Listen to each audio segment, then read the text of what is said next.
එය ටේස්ට් කරලා ලුණු බලන්න හොඳද? සාංගික දානයක් පිළියෙල කරනකොට. අහන්න. දැන් ඔන්න උපාසකම්මලාගේ මතයක් තියෙනවා මේ සාංගික දානයක් පිළියෙල කරනකොට ඒකෙන් මොකුත් මේ රස බලන්නවත් හොඳ නැහැ කියලා. දවසක් උපාසකම්ම කෙනෙක් හදාගෙන ආවලු මුංගට වෑංජනයක්. මුංගට වෑංජනයක් හදාගෙන ඇවිල්ලා පන්සලේ ස්වාමීන් වහන්සේට පූජා කරාට පස්සේ ඉතින් පූජා කරලා ඉවරලා පහුවද ඇවිල්ලා අහන ස්වාමීන් වහන්සේ මගේ අතින්මයි මං ස්වාමීන් වහන්සේලාට මුංගට වෑංජනේ හැදුවේ. ස්වාමීන් වහන්සේ වැළඳුවද? නෑ. හරිද? ඔව් වැළඳුවද කියලා ඇහුවලු. ඔව් ඔව් උපාසකම ඔක්කොම කෑවා කිව්වලු.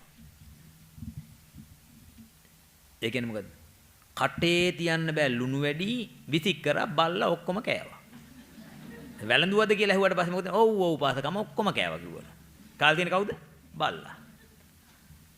එතන මොකද වෙලා තියෙන්නේ? දැන් අපේ උපාසකම්මලාගේ ශ්‍රද්ධාව වැඩි වුණා, ප්‍රඥාව අඩු වුණා. අඩු වුණාන් පස්සේ මොකද වෙන්නේ? කරන වැඩේ පිළිවෙලට කරේ නැහැ. දැන් දාණයට සාංගික දාණයට හදන මොනවා හරි ආහාරයක ලුණු බලන්න, ඇඹුල් බලන්න, හරිද? අනිවාර්යෙන් කළ යුතුයි. හැබැයි මොකද වෙන්නේ? දැන් මෙහෙම හොද්ද ලිපේ හැදෙන වෙලාවේ ඒකට දිව දාන්න එපා. ගල්ලා. හරිද? ඒක සුදුසු නෑ. හරිද? ඇයි? ඒක හරියන්නේ නෑනේ. එතන මොකද වෙන්නේ? ඒකෙන් ටිකක් භාජනයකට අරගෙන හරිද? ඒක ලුණු බැලීමේ චේතනාව ඇති කරගන්න. ඕක අර කියන්නේ හරිද? තිරුක්කුඩ සූත්‍රයේ කියන්නේ බිම්බිසාර රජතුමාගේ ඥාති පිරිසත් සාංගික දානයක් හදා ඉඳිද්දි එකෙක් ගෙවන කැවුම් ගෙඩියක් අරගෙන පැන්නලු. ඊන එයා කෙහෙල් ගෙඩියක් අරගෙන කෑවලු. ඔන්නෝමනේ. ඒ කියන්නේ ඒ ඇවිල්ලා සාංගික දේ හොරා කෑමේ චේතනාවනේ.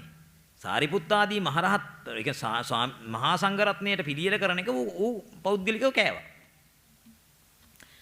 ඒකේ අකුසලයක්. මේකේ කුසලයක් නේ. මොකද්ද? සක්කච්ඡං දානං දේති. සකසලා හොඳට මනාකොට පිළියෙල කරලා දෙනවා. ඒ පිළියෙල කරලා දෙනකොට මොකද වෙන්නේ? එයා බලන්න ඕන මොකද්ද? මේක සංඝයාට වළඳන්න පුළුවන්ද? දැන් මට ඕන හැටියට හැදුවා. ලුණුත් නැහැ, මිරිසුත් නැහැ. හරිද? මොකුත් නැහැ. ගිහලා ඕනනම් වළඳපන් නිකන් නිකයිදපන්. එහෙම දෙන්න එපා. එතකොට මොකද වෙන්නේ? ඒකේ ආනිසංසය බොහොම අඩුයි. ඒකේ ආනිසංසය බොහොම අඩුයි. ඉතින් Taman දැනගන්න ඕනේ ඒකේ ලුණු බලලා ඒක බොහොම ප්‍රියව මధుරව හදන්න ඕන. හරිනේ? හයියෙන් සාදුකාරයක් පවත්තන්න දැන්. සමහර ඒවා නිකන් මේ කෙහෙල් ගස් වගේ මෙහෙම හේතු වෙනවා. හරිද? ඒ සාර බොහොම ප්‍රණයතුව ඉන්න මොකද මේ ටික හොඳ ප්‍රශ්න ටිකක් ඒ ටික අරගන්න. හරිනේ එහෙනම්? දැන් මොකද කරන්න ඕන? දානේ ලුණු ආදිය බලන්න චේතනාව ඇති කරගන්න මොකද්ද? සංඝයාට සහ බුදුරජාණන් වහන්සේට සහ සංඝයාට ප්‍රණීතව දානය සැකස් කිරීම සඳහා මම මේ ලුණු පරීක්ෂා කරනවා කියලා ඒකෙන් කොටසක් අරගෙන පරීක්ෂා කරලා බලන්න.